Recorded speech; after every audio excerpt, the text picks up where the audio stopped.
आपकी प्रोडक्ट को मार्केट में सबसे यूनिक बनाने के लिए आपकी पर्सनालिटी को ही आपकी प्रोडक्ट का एक पार्ट बना दे, क्योंकि कॉम्पिटिटर्स आपकी प्रोडक्ट कॉपी कर सकते हैं, आपकी पर्सनालिटी नहीं।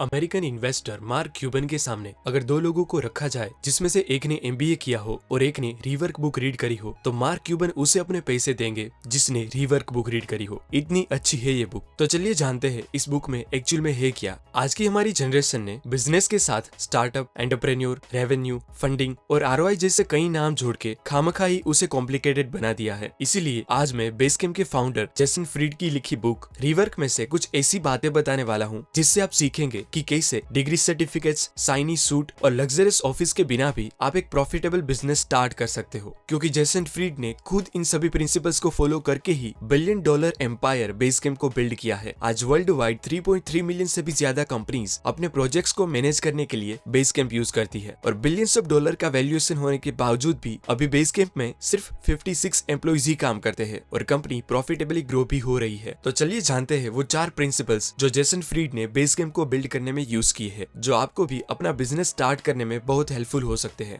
First principle is scratch your own etch. American track coach bill Bowman अपने एथलेट्स के लिए light weight and high quality running shoes की तलाश में थे, लेकिन जिस क्वालिटी के शूज उनको चाहिए थे वो मार्केट में कोई नहीं बना रहा था। इसलिए उन्होंने खुद अपने वर्कशॉप में रबर और वेफल आयरन की हेल्प से अपने एथलेट्स के लिए शूज बनाए जो स्ट्रॉन्ग थे और लाइट वेट भी थे, और वो शूज बनाने की प्रोसेस आगे जाके एक कंपनी बनी जिसे आज पूरी दुनिया नाइकी के नाम से जानती है। कुछ ऐसे ही एलिसा ओटिस हर रोज सीढ़ियां चढ़ने से काफी परेशान हो गए थे, इसलिए उन्होंने एलिवेटर इन्वेंट किया जो आज हम सबकी डेली नीड बन गया है। सिमिलरली ऑथर ने स्टार्टिंग में एक web design consulting firm start किया था, पर जब वो अलग अलग कंपनीज के प्रोजेक्ट्स को हैंडल कर रहे थे तब उन्होंने नोटिस किया कि इतने सारे काम को हैंडल करने के लिए मार्केट में कोई भी अच्छा टूल अवेलेबल नहीं है। इसीलिए उन्होंने खुद के लिए एक सॉफ्टवेयर बनाया जो प्रोजेक्ट्स को इजीली मैनेज कर सके। वो सॉफ्टवेयर दूसरे लोगों को इतना पसंद आया कि जेसन ने वेब डिजाइन कंसल्टिंग छोड़ के वो सॉफ्टवेयर बेचना स्टार्ट कर दिया जो आज उन्हें मिलियंस ऑफ डॉलर बना के दे रहा है। अब ये तीनों एग्जांपल में आप नोटिस करो तो आपको एक चीज कॉमन देखने को मिलेगी कि हर इंसान को पहले अपनी लाइफ में कुछ इच यानी कि प्रॉब्लम्स हुई, फिर उन्होंने अपनी उस इच को खत्म करने के लिए सॉल्यूशन फाइंड किया और वो सॉल्यूशन ही उनका बिजनेस बन गया। सेम इसी तरह आप भी नोटिस करो अपनी डेली लाइफ में कि आपको क्या क्या प्रॉब्लम्स फेस करनी पड़ती है और कैसे आप उस इच को अच्छा प्रोडक्ट बना के स्क्रैच कर सकते हो। यानी कि बिजनेस स्टार्ट करने का सबसे इजी और बेस्ट तरीका है एक ऐसी प्रोडक्ट बनाना जिसकी आपको खुद जरूरत हो। Second principle is start a business not a startup. जब लोग स्टार्टअप स्टार्ट करते हैं तब वो अपने आप को एक एंटरप्रेन्योर मानते हैं और कहते हैं कि बिजनेस करने का असली मजा रिस्क लेने में ही है, और उसी सोच से वो expensive equipments, office space, branding और एडवर्टाइजिंग जैसी फिजूल चीजों पे पैसे खर्च करने के लिए इतना फंडिंग ले लेते हैं कि उनके स्टार्टअप पे उनका कोई कंट्रोल ही नहीं रहता। उनको बस बोर्ड ऑफ डायरेक्टर्स और इन्वेस्टर्स के ऑर्डर्स को ही फॉलो करना पड़ता है। माना कि दूसरों के पैसे उड़ाना कूल लगता है, लेकिन है नहीं, क्योंकि आपने स्टार्टअप स्टार्ट किया था आपके विजन से कस्टमर्स के प्रॉब्लम्स को सोल्व करने के लिए, लेकिन इस माइंडसेट से आपके उस विजन का कंट्रोल दूसरों के हाथों में चला जाता है। यानी कि आप कस्टमर्स की वांट की बजाय इन्वेस्टर्स की वांट के मुताबिक डिसीजन लेंगे, जो कुछ लोगों के लिए मेंटल स्ट्रेस भी बन जाता है, जो सही नहीं है। इसलिए ऑथर कहते हैं कि आप ये सब सिर्फ सुनने में कूल लगने वाले स्टार्टअप और एंटरप्रेन्योर जैसे वर्ड को भूल जाओ और अपने आप को एक बिजनेसमैन की तरह देखो। वो कहते हैं कि बिजनेस स्टार्ट करने के लिए आपको डिग्री सर्टिफिकेट्स, महंगे सूट और लग्जरियस ऑफिस की कोई जरूरत नहीं है। आप जो भी स्टार्ट करना चाहते हो डे 1 से ही अपने काम को बिजनेस की तरह देखो और आपके पास जो भी चीजें अवेलेबल हो उसी से स्टार्ट करो और धीरे धीरे एंड्रॉइड वर्जन की तरह उसे अपडेट करते जाओ। जेसन फ्रीड कहते हैं कि जब आप पहली बार पब्लिक स्पीच देने जाओ तब डायरेक्टली 10,000 लोगों के सामने स्पीच देने से बेहतर है कि पहले सिर्फ 100 लोगों के सामने ही स्पीच दी जाए, जिससे आपको इम्प्रूव होने का चांस मिले और आपकी इमेज भी अच्छी बनी रहे। यानी कि फंडिंग लेके पहली बार ही एक साथ लाखों लोगों तक अपनी प्रोडक्ट पहुंचा के बेचने से बेटर है कि पहले थोड़े लोगों से ही स्टार्ट किया जाए और फीडबैक एंड इम्प्रूवमेंट के जरिए जब आपकी प्रोडक्ट लाखों लोगों तक पहुंचे तब एक्सीलेंट हो जाए। जिसका बेस्ट एग्जांपल है राधा किशन दामानी, जिसने डी-मार्ट का फर्स्ट स्टोर 2002 में मुंबई के पवई में स्टार्ट किया था और धीरे धीरे एक स्टोर के प्रॉफिट से दूसरा और दूसरे के प्रॉफिट से तीसरा ऐसे स्टोर खोलते गए और आज इंडिया में डी-मार्ट के 200 से भी ज्यादा स्टोर प्रॉफिटेबली ग्रो हो रहे हैं और डी-मार्ट के फाउंडर राधा किशन दामानी इंडिया के टॉप 10 रिचेस्ट पर्सन में शामिल है। कहने का मतलब यही है कि हमें ये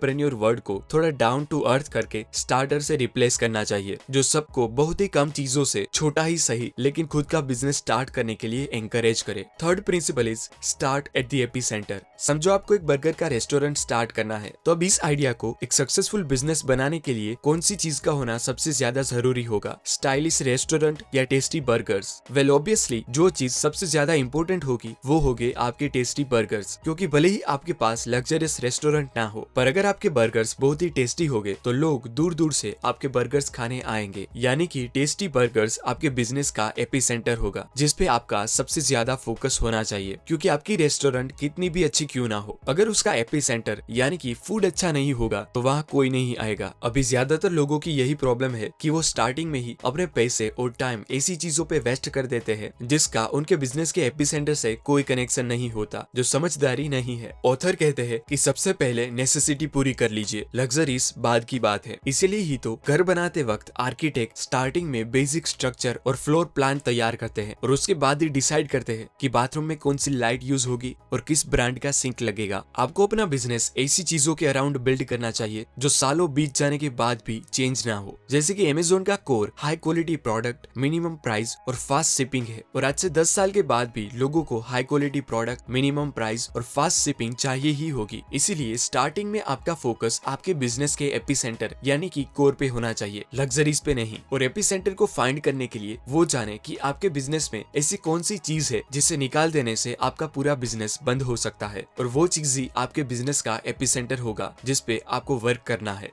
and last, fourth principle is pour yourself into the product. America में $1 billion online shoe retailer company Zappos shoes बेचती है, जो नजदीकी स्टोर पर भी मिलते हैं, लेकिन फिर भी लोग Zappos.com से ही शूज खरीदना पसंद करते हैं, क्योंकि उन्होंने अपने कस्टमर सर्विस एक्सपीरियंस को ही अपनी कंपनी का एक पार्ट बना दिया है, जहां कॉल करने पर एम्प्लॉइज रोबोट की तरह स्क्रिप्ट में बात करने की बजाय अपने कस्टमर्स के साथ ऐसे बातें करते हैं जैसे कॉल पर उनका कोई खास दोस्त हो, और वो चीज ही शू सेलर के बीच Zappos को यूनिक बनाती है। ऑथर कहते हैं कि आपकी प्रोडक्ट को कॉपीकेट होने से बचाने का बेस्ट तरीका है आपकी पर्सनालिटी को ही आपकी प्रोडक्ट का एक पार्ट बनाया जाए, यानी कि कस्टमर्स को एडवर्टाइजिंग से लेकर सर्विस तक हर एक चीज में आपकी पर्सनालिटी दिखनी चाहिए। जैसे एप्पल की बिलीप सिस्टम एप्पल स्टोर से लेकर उनकी प्रोडक्ट को पैक करने वाले बॉक्स की डिजाइन में भी दिखती है, और वही सीमलेस एक्सपीरियंस से ही टेक की दुनिया में सबसे ज्यादा लॉयल फैंस एप्पल के पास है, जो एप्पल की प्रोडक्ट के लिए मुंह मांगी कीमत देने के लिए भी तैयार होते हैं। एडवर्टाइजिंग और मार्केटिंग कोई डिपार्टमेंट नहीं है, पर वो एक फीलिंग है जो हर वक्त आपका हर एक डिपार्टमेंट आपके कस्टमर्स के साथ कन्वे करता है 24/7।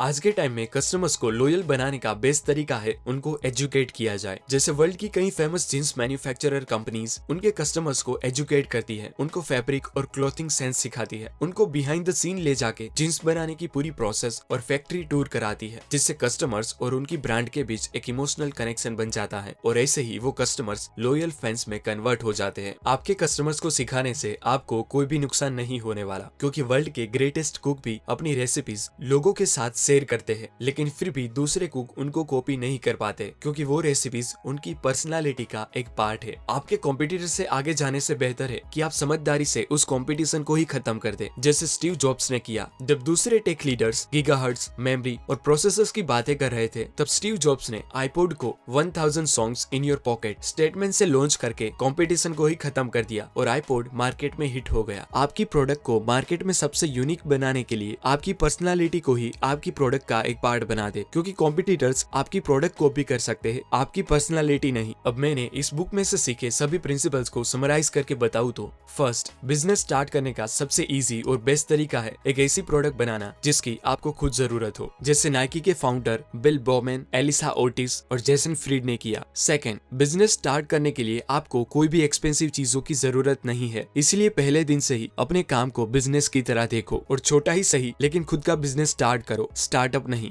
थर्ड प्रिंसिपल इज स्टार्टिंग में आपके बिजनेस के एपिसेंटर पे ध्यान दे, क्योंकि एपिसेंटर ही बिजनेस का हार्ट होता है। And last, fourth point is आपकी प्रोडक्ट को मार्केट में सबसे यूनिक बनाने के लिए आपकी पर्सनालिटी को ही आपकी प्रोडक्ट का एक पार्ट बना दे, क्योंकि कॉम्पिटिटर्स आपकी प्रोडक्ट कॉपी कर सकते हैं, आपकी पर्सनालिटी नहीं, जो आप एप्पल से सीख सकते हो। ऐसी ढेर सारी बातें इस अमेजिंग बुक रीवर्क में लिखी है, जो आपको आपके बिजनेस में सबसे यूनिक बना सकती है। अगर आप इस बुक को रीड करना चाहते हो तो इस बुक की लिंक मैंने डिस्क्रिप्शन में दे दी है, और अगर आपके पास इतनी सारी बुक्स रीड करने का टाइम ना हो तो आप ऐसे बुक समरी वीडियोस देखते रहिए। धन्यवाद।